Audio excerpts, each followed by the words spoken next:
Normally in a big band situation you'd have 4 trumpets, 4 trombones, 5 saxophones and all that.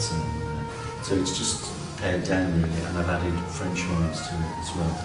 2 trombones, 3 trumpets, and in that sense it's miniature. And I quite often the name miniature brass, you know that stuff.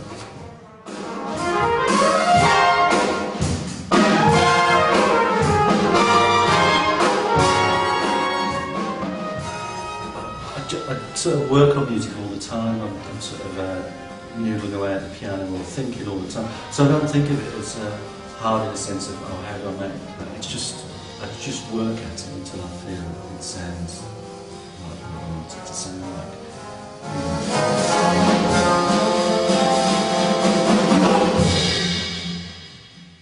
I do write with players in mind. But I mean, in terms of I suppose the orchestral parts of the music, that's sort of my thing, you know, what I'm sort of... I mean, I think all the music you're right is sort of autobiographical, you know, but, you know, there's stories behind all the tunes. But sometimes you write specifically for a band, like for this band I've written three pieces specifically for Mike, and then a few years ago I wrote 2 or 3 pieces for Andy Schofield, a really good saxophone player, and last time we did it I wrote a piece for Iain Dixon, so you know, I do very much think of the players.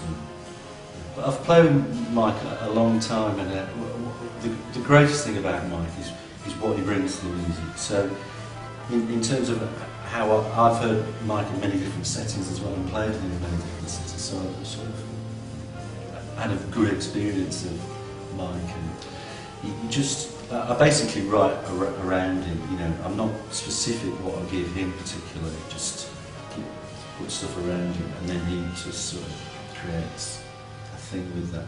And I mean, he's not actually here today at the rehearsal, but his contribution to it is very important because he does make certain things happen as well.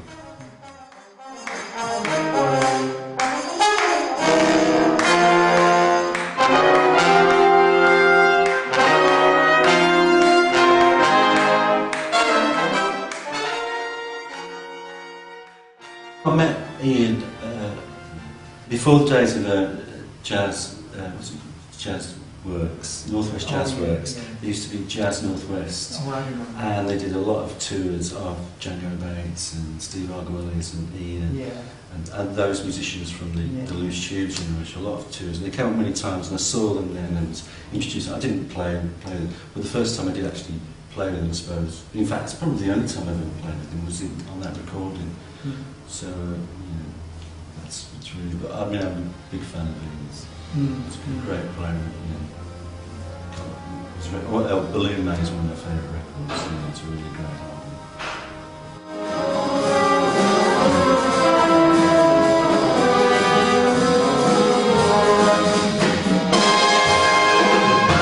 The ultimate musicians, to me, are people like Herbie Hancock and Stan Getz, because they're just incredible improvisers and great sounds.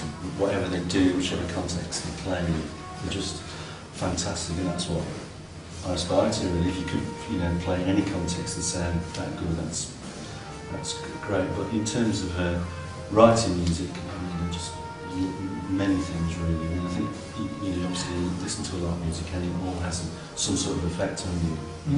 You take things from it and stuff. You know, but I do that at the moment. One of my favourite bands is Bob Brookman's band, the New Arts Orchestra.